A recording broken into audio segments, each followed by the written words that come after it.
Senior Services for South Sound has a new executive director, Brian Windrope, and he's here today to tell us all about how it was to start his new role in the organization and the programs they are currently offering.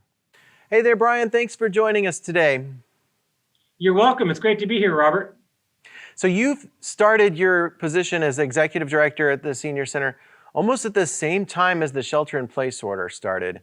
How was it to adapt to a new role and a new, stay-at-home order all at the same time, something that's new to everybody? Yeah, you can just imagine. It was crazy. When I was interviewing for the position, everything was still normal. We were open. They had the candidates, myself and a few other people, come to a big meet and greet here at the Olympia Senior Center. There must have been 100 people all close together, back like we used to be, shaking hands, introducing. I got to see the Senior Center in operation, which is just a robust, beautiful thing.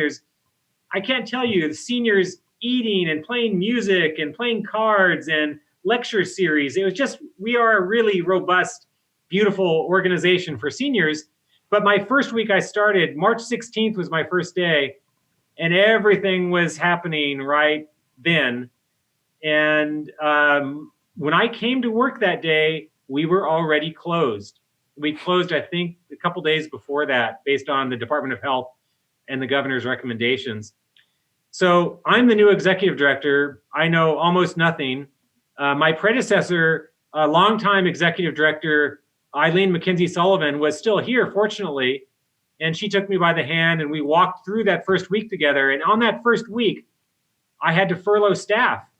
39 of our 60 staff, we had to furlough that first week because as a small nonprofit, with our programs closed and our buildings closed, we weren't generating any of our normal program revenue. We, like you'd expect, operate on very thin margins as it is, right? Paper thin margins, like will we make payroll this month kind of margins. Mm-hmm. So when we closed, we immediately had to furlough staff. And I furloughed that first week working with Eileen, 39 of our 60 staff. And that's how I started.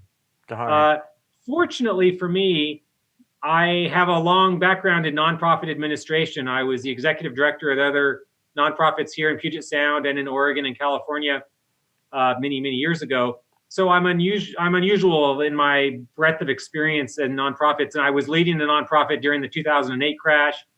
I've been leading an organization elsewhere that faced very serious existential financial problems, and we pulled out of that. So I wasn't unfamiliar with the landscape of dealing with urgent financial crises, but it's both heartbreaking here at Senior Services for South Sound because we aren't able to do our normal work, and difficult because it's been crazy with all the changing landscape of staffing and furloughs and financial management and so on. Just imagine. It's probably a lot like what you'd imagine. Well, and then you've got the vulnerable population that you're working with, so you've got to be extra careful and extra cautious. Yeah. So the senior center's closed. Are there is there anything offered right now by the organization to seniors online, virtually, anything like that? Yeah, absolutely, Robert. So as an organization, we're unusual in the state of Washington. We're unusual for the depth and breadth of our programming. Most of the senior centers around the state are small centers that might offer food. They might offer games and activities, but we are much more than that. And our mission as an organization is to improve the quality of life for people as they age. And that's important language. We are focused on improving the quality of life. In pandemic, during COVID right now, we immediately shrunk our organization down. And what we were doing still was our Meals on Wheels program. We are the Meals on Wheels provider for Thurston County, all of Thurston County, from every corner, rural, urban of Thurston County, as well as Mason County. And what we experienced in those early days was pre-pandemic, we had about 214 recipients. It varies, but about 214 recipients of our Meals on Wheels program. Seniors who are unable to cook for themselves. That's essentially the criteria.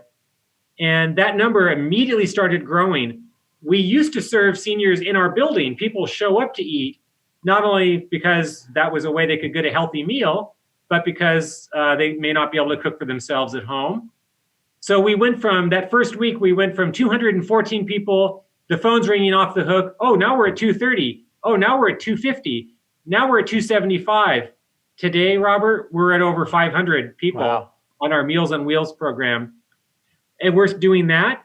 We're still doing our we're doing what we call wellness calls, where we're calling seniors and saying, "Hey, Mary, how you doing? Hey, Beth, how you doing? Frank, how you doing?" And you do that every day, and you keep a finger on their pulse, because as you correctly said, seniors are the most vulnerable, not only to the virus, people know that, but I have teenagers at home. It's no fun to have teenagers stuck at home, and your audience would appreciate that. But a senior stuck at home, we understand that seniors who don't get social interaction, intellectual stimulation, seniors not getting physical activity, if you're at home on the couch watching television, essentially, it is really bad for their health, especially bad for their health. It's not good for you and I, but it's especially bad for the health of seniors. So we're doing all we can. We're doing virtual fitness classes now. Oh, cool. We are staying in touch with our adult daycare clients through our program called Brighter Days, where we're just staying in touch with them and calling them and just staying engaged with them, providing videos for exercises that we would normally do with them. And the final thing I'll mention is that we have started a new program we're really excited about that we're hoping really meets the need in the community, that we call Do You Know a Senior in Need? And you can find out more about this program on our website, but we're in the newspaper. I want to speak about it here. The program's called Do You Know a Senior in Need? Because we're trying to get the whole community mobilized to recognize that there are seniors sheltering in place who have food insecurity now. They might be comfortable in their retirement financially, but they don't want to go to Safeway, so they're running short on food, or they're not getting their prescriptions. I live here in Olympia, and my neighbors across the street are in this situation. They don't want to go to Costco to get their prescriptions filled. I've done it for them as a citizen, just as a person who cares about them. So we're offering that service, a free service for seniors around Thurston and Mason counties to do their grocery shopping, their prescription pickup, to bring them a new puzzle to work on, to bring them a new book to read because the libraries are closed, right? And they're sick and tired of talking to their cat and watching television. So we're also doing wellness calls where, again, hey, Mary, how you doing today? And they're just grateful to have someone to talk to. Many people don't have family in the area or family they can talk to. So that program is something that we're trying to get the word out about. We're looking for volunteers for that. We need help with grocery shopping and prescription pickup. And of course, we need donations to help cover the minimal staff costs that we have with it. So the final thing I guess I would say is that what had been a crisis in the moment we were all in this back in late March and April, is no longer a crisis of the moment. It is a chronic condition of society. Just as a pandemic, aside from all the other social unrest that we're facing, it's a chronic condition. So as an organization, we are having to prepare for senior sheltering in place for many months into the future, because we can't see ourselves opening despite the governor's plan, which I think is a great plan. It's based on science. It's an intelligent plan. But our plan is, when can we look a senior in the eyes? When, Robert, could I talk to your mom or dad or your grandmother, grandfather, if you still have them, and say, hey, come on in, it's safe? When can we say that? If there's not a vaccine, if there's not a cure, if we don't have testing and contact tracing of whole communities in a way that other countries have done, but quite honestly, we haven't done here in the United States. So until we can do that, and because we work with the public, when can we say it's safe for your mom to come in and to have a good meal and to talk to their friends and play cards and go to a class and do the things we do? We just don't know when that's going to be, and we don't expect that to be June. We don't expect that to be July. We're having to make plans for that happening well late into the fall and August. So and post phase 4, basically, you're looking You're probably not going to open now. It's phase 2. You're not going to open in phase 3. You're not going to open in phase 4. But Yeah, after that, huh? exactly. We're looking at what would be phases 5, 6, or 7, or 8. Yeah. Well, did you have some events scheduled that have been canceled? Are there any hopes of making those virtual? Did you have to postpone? What's still on the schedule, and what are the casualties, event casualties, if you will? Yeah, it's all across the nonprofit community. We work so closely with the Thurston County Food Bank, with the United Way. The United Way has been tremendous in their support of us, as well as the South Puget Sound Community Foundation, financial support and moral support. We're just really in this together as a nonprofit community. And all of us, including us here at Senior Services for South Sound, have had to cancel all of our public events. We do monthly bingo. If you've never been to a Senior Services bingo, they are unlike any bingo you've ever been to. They're incredibly fun. They're well attended. Well, we've had to cancel them. They're both community engagement activities. We have a lot of young people come. We have a liquor license, and they're a lot of fun. And we get people of all walks of life and all ages come to our bingo. That's been canceled, and so we've lost out on that revenue. We had an annual fundraiser we've called Meals That Matter, and it's been a fundraiser we've done over the years, as you'd expect, in a hotel with a nice lunch and speakers and a public event. And we had to turn that event this year into a virtual event. We did it online, and we feel good about it. We had good participation, and we raised comparable amounts of money, a little more actually, net revenue, than we did last year, because we didn't have any expenses. We weren't feeding people. I want to say that we have had to cancel everything, all of our in-person programs. Our donors have been tremendously supportive, and yet the need is great.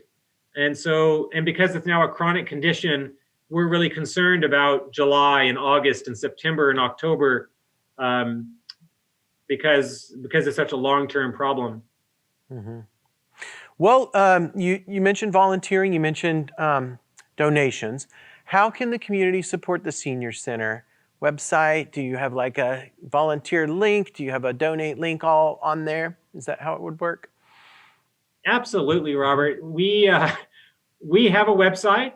If you just Google search Senior Services for South Sound, you'll find us. SSS,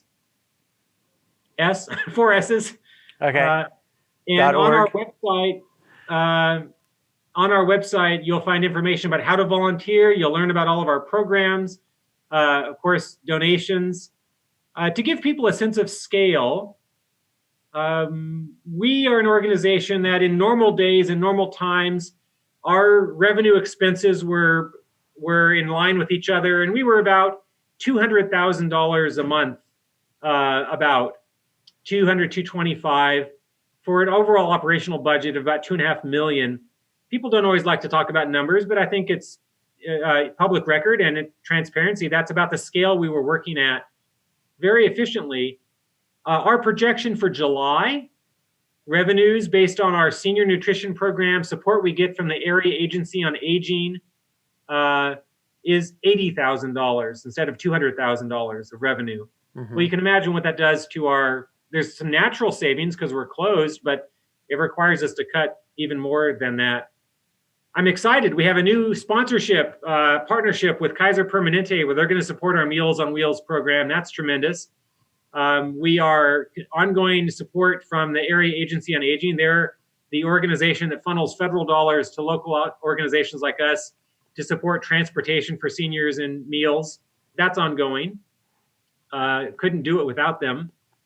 And we're just going to rely on our donors continuing to be generous, because some of the things we do, like this Do You Know a Senior in Need mm-hmm. program, United Way of Thurston County supporting the marketing costs for that, but we have ongoing staffing costs as well, and we can only do that through donations. So essentially, like you'd expect, we only can do what we do through the generous support of our donors. It's that simple. Well, I want to thank you for taking the time to be with us today. Is there anything else you'd like to add before we can't close this meeting? No, I think I just appreciate the opportunity, and I hope I've been able to answer the questions you've asked. And I guess I would just say that in the time that we're in, there's so many urgencies,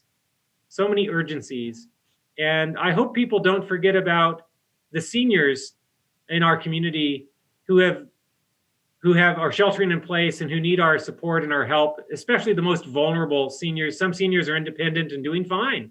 Mm-hmm. There's 95,000 people of senior age in Thurston and Mason County, 95,000 according to the last census. Well, we don't work with all of them because not all of them need our support and help.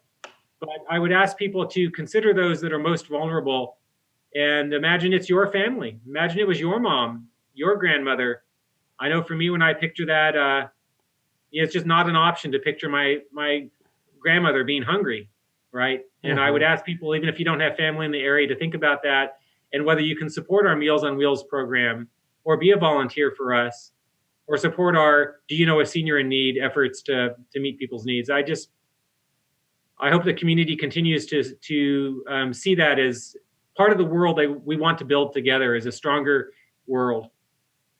So to sum up, you need people to donate, you need people to volunteer, and you need people to just let you know if they know of a senior in need. That's it, Robert. Well said. You got it. Okay. Well, thanks. You have a good week, and thanks for being with us today. Taking a day at a time. You too. All right. Seniors are our most vulnerable population, and they're greatly affected by this pandemic.